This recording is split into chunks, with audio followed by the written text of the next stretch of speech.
মসজিদে নববীতে আপনি যদি বিশ্বনবীর সালাম দিতে চান, আপনারা যেই গেট দিয়ে ঢুকতে হবে, গেটের নাম বাবুস সালাম।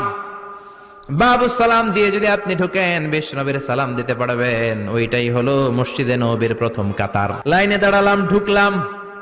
ভাগ্য ভালো, এমন একটা জায়গা পেয়েছি লেখা মাকান তাহাজ্জুদি রাসূলিল্লাহ, মানে এই জায়গায় রাসূল তাহাজ্জুদের নামাজ পড়তেন।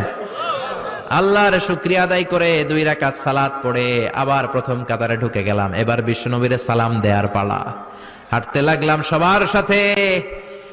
রাউদাতুম মিন রিয়াদিল জান্নার পরে ছোট্ট একটা জায়গা, এই জায়গায় সাইয়েদনা ঈসা আলাইহিস সালাম দুনিয়াতে আসার পরে, দাজ্জালকে হত্যা করার পরে 40 বছর দুনিয়াতে থাকার পর যখন ইন্তেকাল করবেন, বিশ্বনবীর বাম হাতের এই পাশের জায়গাটাতে ওনার সেখানে কবর দেয়া হবে।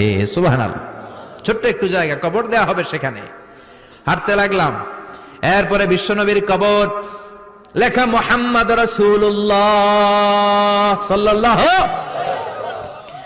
যেই নবীর কথা ছোটবেলা থেকে এতদিন পড়লাম, যেই নবীর হাদিসগুলো শিখলাম, যেই নবীর জন্য আমরা দেহের তাজা রক্তটুকু বিলিয়ে দিতে পারি কি পারি না, ওই নবী নাকি এই জায়গায় শোয়া। কোন উম্মত এই কথাটা চিন্তা করে ধৈর্য ধারণ করতে পারে? নিজেকে সামলে রাখতে পারে না, বুক ফেটে কান্না, সে চিৎকার দিয়ে নবীরে ডাকতে মনে চায়, কিন্তু ডাকা যাবে না, কারণ লেখা লা তারফাউ আসওয়াতাকুম ফাওকা সাউতিন নবী। খবরদার, এটা নবীর দরবার। নবীর দরবারে উঁচু গলায়